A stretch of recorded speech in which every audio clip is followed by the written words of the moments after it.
Lanbide ekimenak enpresen eraldaketa ekologikoa bultzatzen du enpresa berdea foru programarekin.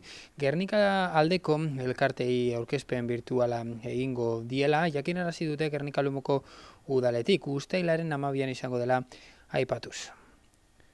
Lanbide ekimena Gernika Lumoko tokiko garapen agendak enpresa jasangarritasunaren abanguardiarekin bat egiten du enpresa berdea proiektuarekin.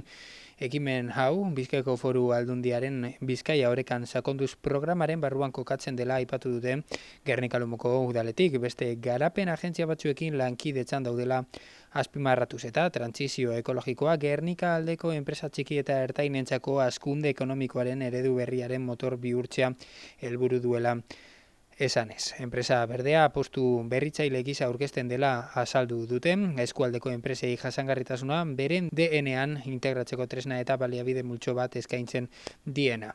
Laguntza pertsonalizatuaren, prestakuntza espezializatuaren eta adituen aholkularitzaren bidez, proiektuak lehen urratsak egiteko edo trantsizio ekologikoaren bidean aurrera egiteko ahalmena ematen die ETEI.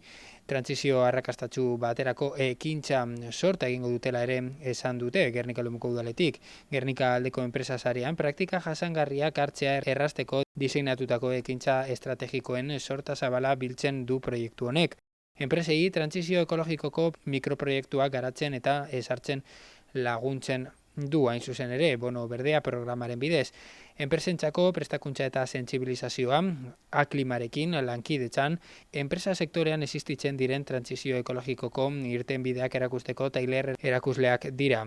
Prestakuntza tailer praktikoen zikloa enpresei jasangarritasunaren bidean hasten laguntzeko egiten dena. Trantsizio ekologikoko jarduerak egiteko laguntza programa publikoak identifikatzeko aholkularitza ematen diote enpresei. Garapen agentzietako teknikarei prestakuntza eta sentsibilizazioa ematea ere helburu dute.